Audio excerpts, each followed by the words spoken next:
आ जाइए। अब copy pen छोड़ दो, बहुत होगी पढ़ाई की बातें यार। सर आपने तो कितना पढ़ा रहा है, पागल ही बना दिया है। अब बात करते हैं स्टोरी की, हॉरर स्टोरी। हाँ, न्यू स्टोरी एकदम लेटेस्ट, तुम्हें अगर वेट करवाया है तो एकदम लेटेस्ट, और लेटेस्ट मतलब कि पहले कहीं पर नहीं बताई गई है।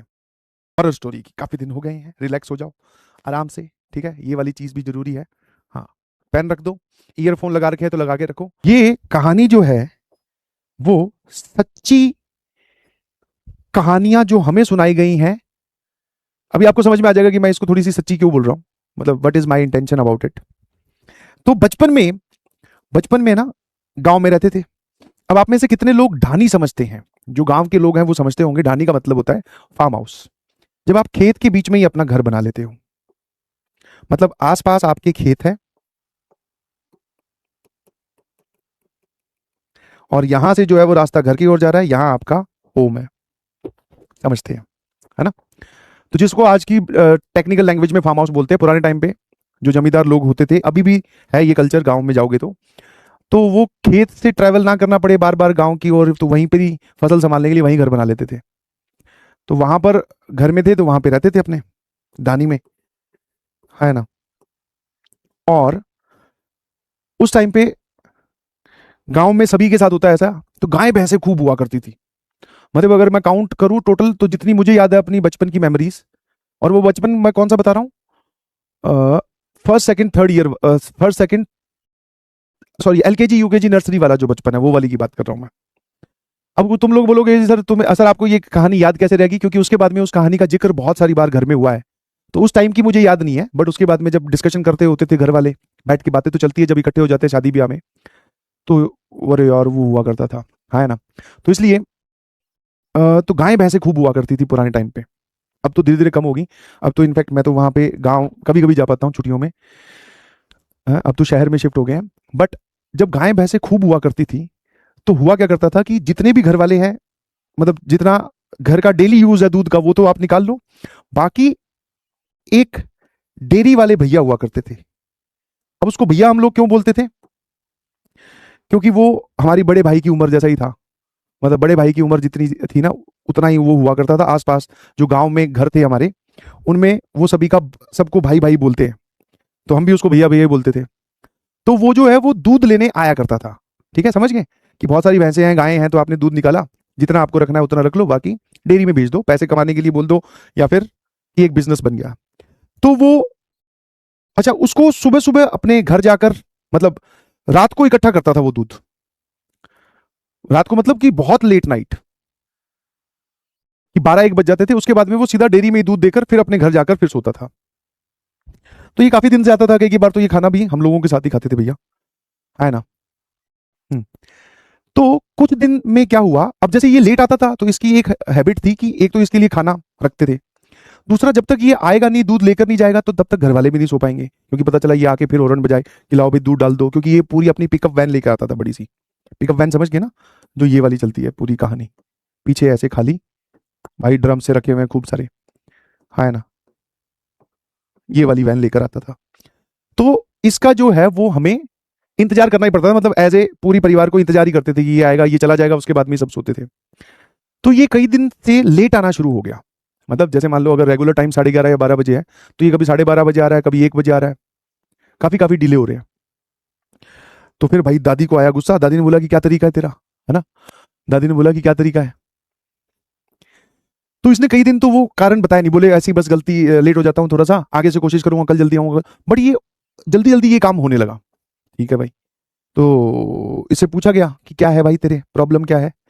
तो इसने एक दिन बैठे बैठे, जब ये खाना खा रहा था, तब इसने बताया कि जिस रास्ते से मैं रेगुलरली आता हूँ, मतलब ऐसे गांव का पूरा रास्ता क्रॉस करके या कुछ, तो बोले यहाँ रास्ते में एक छोटा सा पैच है, घर से काफी दूर है, गांव में रास्ते में एक छोटा सा पैच है जहां, क्योंकि रात को आते हैं, खेत का रास्ता है, तब तक सड़क भी नहीं बनी हुई थी, तो बोले उतनी दूर के लिए मेरी ये इस गाड़ी की लाइट बंद हो जाती है। गाड़ी चलती रहती है बट, हाँ ना, समझ में आया कि नहीं समझ में? गाड़ी चलती रहती है बट लाइट बंद हो जाती है। ठीक है। तो बोले, फिर बोले किसी को चेक करवा ले। बोले 1-2 दिन तो मैं साथ में लेकर भी गया था मिस्त्री को, इलेक्ट वो कौन सा होता है, मैकेनिक। बोले मैकेनिक को भी कुछ नहीं समझ में आया, उस रास्ते में जब आता हूँ तो लाइट क्यों बंद होती है। अब ये कहानी जब सुनाई तो हमारे जो परिवार में भैया और लोग हैं वो बोले ये गेम तो हमें भी खेलना है, चलो भाई ठीक है ना। तो बोलेगी ठीक है, तू बता देना कितने बजे पहुंचेगा, फोन कर देना, हम भी वहां पे आके देख लेंगे, ठीक है ना। तो अगले दिन की बात है, ये लोग वहां गए, आज लाइट बंद ही नहीं हुई जब वो भैया वगैरह पहुंच गए तो लाइट बंद ही नहीं हुई, ठीक है। तो एक दो दिन फिर नॉर्मल चला, फिर वापस इसकी लाइट बंद होने लगी गाड़ी की अपने आप, कभी गाड़ी रुक जा रही है, ये लेट हो जा रहा है, ठीक है। ऐसे करते करते ये चलता रहा काफी दिन तक, ठीक है, कभी चल रही है कभी बंद हो रही है। जिस दिन भैया लोग चले जाएं इसकी पैरवी करने, उस दिन जल जा रही है लाइट। एक दिन क्या हुआ, जब ये घर पहुंचा वापस तो ये एकदम हक्का बक्का था, है ना, पूरा एकदम, है ना।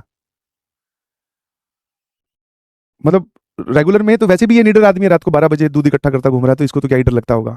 और इसको पता है कि लाइट बंद हो रही है, तो ये तो फिर भी अपना काम कंटिन्यू रख रहा है, तो डरने वाला आदमी तो है नहीं। एक बार जब ये घर आया शाम को, रात को दूध लेने, तब इसके चेहरे के पूरे होश उड़े हुए थे, समझ में आया। अब की बार ये ज्यादा पैनिक में था। तब पूछा गया इससे कि भाई क्या बात हुई, तब इसने बोला कि आज मुझे लाइट बंद होने का कारण भी पता चल गया। क्या है, बोले उस पैच में जब मैं निकलता हूं, रेगुलर डेज की तरह नॉर्मल मैं वैसे ही निकल रहा था, बट आज क्या हुआ कि खिड़की के बगल में मेरी गाड़ी की स्पीड से एक औरत चल रही थी, है ना। और औरत का डिस्क्रिप्शन वैसा ही जैसा फिल्मों में दिखाया जाता है, मतलब कि ये अपनी गाड़ी पर है, चाहे 30 की स्पीड पे हो 40 की स्पीड पे हो, बट उसके पैदल चलना तो मुश्किल है ना। चल रही थी और इससे बोल रही थी कि मेरी मदद करो, है ना। और काफी दूर तक चलती गई, जब इसने ब्रेक मारे तो गायब हो जाए, फिर वापस चले तो फिर आ जाए। ऐसे कर कर आकर जब ये पहुंचा घर, तब उसने बोला कि भाई ये सिस्टम है, आज तो मैंने देखा है। तो जो भी ये बात सुनेगा तो वो यही बोलेगा कि भाई किसको देखा, कौन थी वो, क्या मदद के लिए बोल रही थी। तो बोलेगी वो नहीं समझ में आया, बट हाँ ये था कि मेरे पैरेलल चल रही थी वो, मैंने तो गाड़ी भगाई तो उसकी स्पीड तो जैसे स्पीड बढ़ाई तो पैरेलल थी, चाहे आप कितनी भी बढ़ा लो वो तो पैरेलल ही थी, है ना।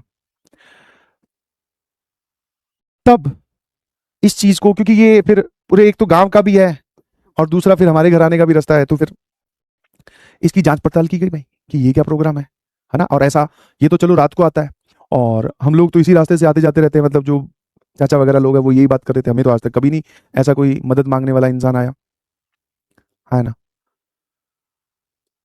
तो थोड़ी जांच पड़ताल की गई, गांव में पूछा गया कि भाई और भी किसी के साथ ऐसा कुछ हुआ है क्या, क्योंकि ये ऐसा तो है नहीं सिर्फ हमारे घर से दूध लेके जाता था, और भी गांव में कई घर थे जहां से दूध लेके जाता था, तो ये कहानी काफी गांव में पॉपुलर होने लगी, है ना। तब धीरे धीरे ये पता चला कि इसके बगल में जो खेत था ना, यहाँ पर,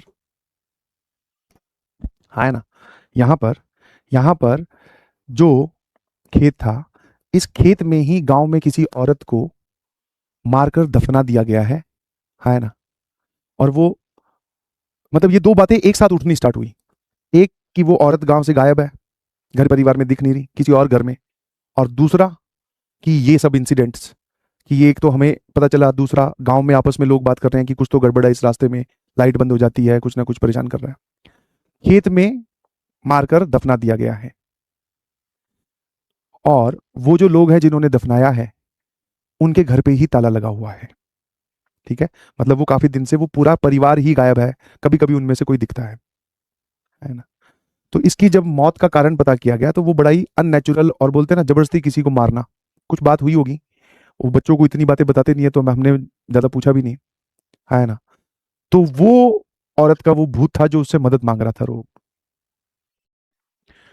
फिर कुछ नहीं, फिर पंडित वगैरह को बुलाया गया, उस एरिया का पूजन करवाया गया, ठीक है। फिर और भी बहुत सारी चीजें की गई होंगी, हमें नहीं पता उसके बारे में। फिर हुआ क्या, जब ये वाला रास्ता थोड़े दिन के लिए वो संदिग्ध था ना, तब दूसरा रास्ता इस्तेमाल किया जाता था, और दूसरे रास्ते में शहर की थोड़ी थोड़ी मार्केट पड़ती थी, मतलब कि गांव की जो मार्केट होती है, दो चार दुकानें ही होती है ना। तो अब हमारे जो पेरेंट्स वगैरह थे वो हमें इधर से ले जाने लग गए, गांव में कोई काम होता था, किसी के घर जाना है तो इस तरफ, है ना, इस तरफ से ले जाने लग गए।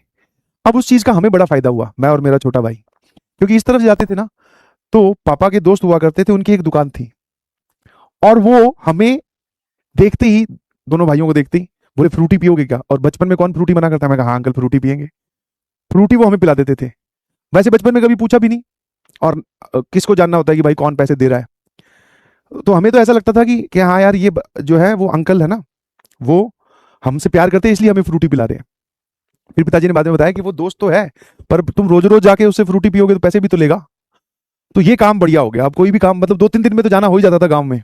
इधर से जाते थे अंकल की दुकान, बेटा फ्रूटी पियोगे, मैं कहा हाँ फ्रूटी पियोगे, है ना। कई बार तो ये चल तुझे फेंटा पिलाता हूँ, ये डायलॉग तब आया है। ये अपना बचपन से चल रहा है, छोटे भाई को मैं बोल रहा हूँ चल आजा फ्रूटी पी गए, है ना। पापा जा रहे हैं गाँव, पीछे बढ़ जाते हैं मोटरसाइकिल के, चलो। अंकल जैसे दिखे बोले फ्रूटी। पापा कहते कि ये भाई ये रास्ता जल्दी चालू होना चाहिए, फ्रूटी का नुकसान बहुत हो रहा है। है ना, बिल्कुल सही। गांव में ऐसे छोटे मोटे इंसिडेंट्स होते रहते हैं, आप भी बच के रहें, ठीक है। आप घबरा मत, आपको कभी भी भूतों से डर नहीं लगेगा। बताता हूँ कारण। सर इससे ज्यादा डरावना थोड़ी हो